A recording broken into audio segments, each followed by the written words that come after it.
Hello friends, तो welcome to my YouTube channel. तो आज हम जेकेपी कांस्टेबल और भी जेकेएसएसबी के एग्ज़ाम्स के लिए साइंस को कवर करेंगे। आज हम फिज़िक्स पढ़ेंगे। सबसे पहले आज हम यूनिट्स और मोशन इन 1D पढ़ेंगे। तो सबसे पहले हम यूनिट्स के बारे में पढ़ते हैं। Let's start. फंडामेंटल यूनिट्स में आपको यूनिट्स का पता होना चाहिए, जैसे मीटर, किलोग्राम या सेकंड, केल्विन, एम्पेयर, कैंडला और मोल। और इनके आगे का क्वांटिटीज़ भी याद होनी चाहिए आपको। ऐसे नॉर्मल है, मतलब ठीक ही है, आपको याद होनी चाहिए। उसके बाद supplementary units most important, radians और स्टेरेडियंस, प्लेन एंगल और सॉलिड एंगल। उसके बाद फैराडे आपको पता होना चाहिए, कैपेसिटेंस का, हेनरी, इंडक्टेंस, ल्यूमिनस फ्लक्स का। उसके बाद लाइट ईयर क्या होता है ये पता होना चाहिए। 1 पर सेक्स की वैल्यू कितनी होती है, 3.08 इंटू 10⁻16 मीटर। उसके बाद कुछ इंपॉर्टेंट ऐसे यूनिट्स हैं, बहुत सारे एग्जाम्स में आए हैं, मुझे लगता है VLW में भी आया था। और भी इंपॉर्टेंट ऐसे यूनिट्स हैं, जैसे न्यूटन है, जूल है, वाट है, कॉलम है, वोल्ट है, ओम। और कुछ इंपॉर्टेंट शॉर्ट डिस्टेंस यूनिट्स हैं, जैसे 1 माइक्रोन, 10⁻⁻6 मीटर। सेंटीमीटर में देखा जाए तो 10⁻⁻4 सेंटीमीटर। 1 एंगस्ट्रॉम की वैल्यू 10⁻⁻10 मीटर में, पर सेंटीमीटर में 10⁻⁻8। वैसे 1 फर्मी 10⁻⁻15 मीटर, 10⁻⁻30। ऐसे ऐसे ये भी इंपॉर्टेंट है। अब यूनिट्स तो हमारा ख़त्म हो गया, बट अब हम 1D मोशन पढ़ते हैं, मोशन इन 1 डायमेंशन। सबसे पहले आपको मैकेनिक्स दो पार्ट्स में डिवाइड है, जैसे कि स्टैटिक्स, एक डायनेमिक्स। स्टैटिक्स मीन्स रेस्ट में, और डायनेमिक्स मीन्स मूविंग ऑब्जेक्ट। मतलब स्टैटिक्स मीन्स किस चीज़ के रिलेटेड हमें स्टडी करनी है, स्टेशनरी ऑब्जेक्ट के रिलेटेड। और डायनेमिक्स क्या है, हमने स्टडी करनी है मूविंग ऑब्जेक्ट के अकॉर्डिंग। जैसे कि टर्म रिगार्डिंग मोशन, जैसे डिस्प्लेसमेंट है। डिस्प्लेसमेंट आपको सीधा याद रखना है कि shortest path a chord by a body. उसके बाद वेक्टर क्वांटिटी है ये। डिस्टेंस सब पढ़ते हैं हम। डिस्टेंस डिस्टेंस होता है एक्चुअल पाथ कवर्ड कितना किया एक बॉडी ने। जैसे ये एक स्केलर क्वांटिटी है। और आपको ये भी बहुत इंपॉर्टेंट है, आपको ये पता ही होना चाहिए, डिस्प्लेसमेंट कभी भी, डिस्प्लेसमेंट ज़ीरो भी हो सकता है, नेगेटिव भी हो सकता है और पॉजिटिव भी हो सकता है, बट डिस्टेंस हमेशा ही पॉजिटिव होता है। ये बहुत इंपॉर्टेंट है, आप इसको याद रखो, रटा ठोको, कुछ ना कुछ करो, मगर याद रखो। उसके बाद वेलोसिटी आती है, rate of change of displacement. Velocity होता है डिस्प्लेसमेंट अपॉन टाइम। उसके बाद अब ये भी वेक्टर क्वांटिटी है वेलोसिटी। और अगर एवरेज इधर भी पूछा होगा, एवरेज वेलोसिटी, एवरेज एक्सेलरेशन, कुछ भी पूछा होगा, एवरेज वेलोसिटी हमेशा होगी टोटल डिस्प्लेसमेंट अपन टोटल टाइम। ये पॉजिटिव भी होती है और नेगेटिव भी होती है वेलोसिटी। उसके बाद एवरेज मैंने अभी बताया, अगर एवरेज वेलोसिटी अगर ज़ीरो है तो वो बॉडी रिटर्न कर रही है स्टार्टिंग पॉइंट से वापस उसी पॉइंट पे। जैसे एक इफ़ अ बॉडी, जैसे सपोज हम एक बॉडी को ए से चलता ही है बी तक, और बी से फिर ए पे पहुंचती है, उसकी एवरेज एक्सेलरेशन, एवरेज वेलोसिटी क्या हुई उसकी, ज़ीरो। ये बहुत इंपॉर्टेंट जो अब मैं पॉइंट बोलने वाला हूँ। अगर एक बॉडी कवर करती है first half distance velocity v1 के साथ, और नेक्स्ट हाफ करती है v2 के साथ, तो एवरेज वेलोसिटी का फार्मूला आएगा 2v1 v2 अपन 2v1 प्लस v2। उसके बाद अगर एक बॉडी ट्रेवल करती है यूनिफॉर्म वेलोसिटी v1 के साथ और टाइम t1 में, और यूनिफॉर्म वेलोसिटी u2 के साथ या v2 के साथ टाइम t2 में, देन एवरेज वेलोसिटी का formula v1 t1 plus v2 t2 अपन t1 प्लस t2। बहुत इंपॉर्टेंट फार्मूले हैं, रट के रखो, क्या पता न्यूमेरिकल आए, भरोसा नहीं। स्पीड, स्पीड भी स्केलर फॉर्म है वेलोसिटी की, बट डिफाइन किया जाता है डिस्टेंस ट्रेवल्ड इन पर सेकेंड। उसके बाद वेलोसिटी क्या होता है, डिस्टेंस अपॉन टाइम। स्पीड क्या होता है, distance upon time. Average speed की बात किया जाता है, average means total distance upon total time. अगर एक बॉडी कवर करती है first half distance speed you के साथ, और नेक्स्ट हाफ करती है वी के साथ, एवरेज स्पीड का फार्मूला क्या हुआ, 2uv upon we plus you. उसके बाद एक्सेलरेशन बात करते हैं। एक्सेलरेशन होता है rate of change of velocity, उसको बोलते हैं एक्सेलरेशन।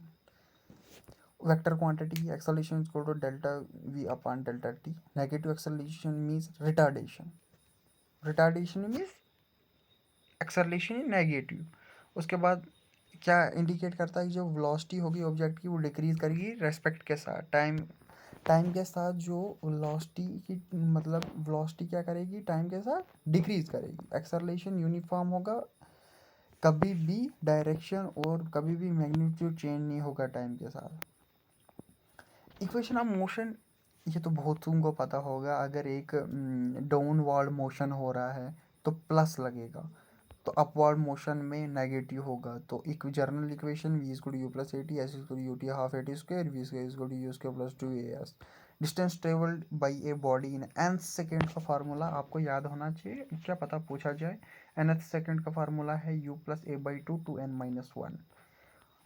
उसके बाद हम आते हैं, एक इम्पॉर्टेंट है यहाँ पर, ये तरुण गोयल में ये चीज़ बहुत अच्छी लिखी है। देखो इधर लिखा है कि अगर एक रेन ड्रॉप फॉल कर रहा है वर्टिकल किस वेलोसिटी v से, और पर्सन एक चल रहा है हॉरिजेंटली चल रहा है वेलोसिटी u के साथ, और उसने होल्ड रख अपने अम्ब्रेला उसने पकड़ के रखा है, और किस एंगल थीटा पे उसने वो रखा है, किस एंगल थीटा पे रखा है vertical given by the tan theta, अगर निकालना होगा tan थीटा पूछा होगा, और उसने अपने आप को गीला होने से बचाना है, तो थीटा कैसे निकलेगा, थीटा निकलेगा जो मेन की हॉरिजेंटल वेलोसिटी है उसको डिवाइड करेंगे हम किसकी वेलोसिटी के साथ, रेन की वेलोसिटी के साथ। और कुछ इंपॉर्टेंट पॉइंट्स हैं, जैसे कि अगर एक बॉडी स्टार्ट करती है रेस्ट से फ्री फॉल में ड्रॉप, देन वेलोसिटी क्या होगी, जीरो। अगर एक बॉडी अपवर्ड थ्रो करते हैं हम राइज अंटिल, जब तक वो वर्टिकल वेलोसिटी, जब उसकी वर्टिकल वेलोसिटी ज़ीरो नहीं होती, और जो मैक्सिमम हाइट है उसका फार्मूला क्या होगा, यू स्क्वायर अपॉन टू जी। अगर एक पैकेट को ड्रॉप करते हैं हम हाइट h के साथ फ्रॉम द एरोप्लेन, अगर एक पैकेट को हम एरोप्लेन से ड्रॉप करते हैं और एक बैलून को हम ज़मीन से छोड़ते हैं वेलोसिटी u के साथ, और वो पैकेट कितने दूर है ग्राउंड से, हाइट की बताना है, तो हाइट का फार्मूला होगा minus U T plus half G T square. कोई भी लाइन एक्स टी ग्राफ पे परपेंडिकुलर नहीं होती, can be perpendicular, no line in X T graph can be perpendicular to time axis because it will represent infinite velocity. अब important points हैं इसके नीचे, अगर एक X T graph curve slope क्या होगी, डिक्रीज होगी कंटिन्यूसली टाइम के साथ, जो वेलोसिटी होगी बॉडी की डिक्रीज होगी कंटिन्यूसली, एंड वो मोशन जो होगा बॉडी का वो रिटार्ड होगा नेगेटिव। अगर एक एक्स टी ग्राफ कर्व जो होगी स्लोप कंटिन्यूसली इंक्रीज करेगी, अगर एक्स टी ग्राफ की स्लोप कंटिन्यूसली इंक्रीज करेगी, और जो वेलोसिटी होगी बॉडी की, वेलोसिटी होगी बॉडी की वो कंटिन्यूसली इंक्रीज करेगी, वो बॉडी जो है एक्सेलरेटेड रहेगी। वैसे ही V T velocity time graph का, अगर स्ट्रेट लाइन पैरेलल होगी टाइम एक्सेस के, एक्सेलरेशन क्या होगा बॉडी का, ज़ीरो। अगर velocity time graph straight line होगा इंक्लाइन टू टाइम एक्सेस के विद पॉजिटिव स्लोप के साथ, तो जो बॉडी वो मूव करेगी इससे कांस्टेंट एक्सेलरेशन के साथ। अगर वेलोसिटी टाइम ग्राफ अगर स्ट्रेट लाइन होगा इंक्लाइन टू टाइम एक्सेस के, और जो नेगेटिव स्लोप होगी बॉडी की वो रिटार्ड। उसके बाद जो वेलोसिटी टाइम ग्राफ है नॉर्मल होता है टाइम एक्सेस के, in not a practical possibility because it means that the acceleration of the body is infinite, ये भी इंपॉर्टेंट है। उसके बाद अगर एक body for a body moving with uniform acceleration, अगर एक यूनिफॉर्म एक्सेलरेशन के साथ जा रही है उसकी एवरेज वेलोसिटी क्या निकल सकती है, U plus V by two, where U is the initial velocity, V is the final velocity.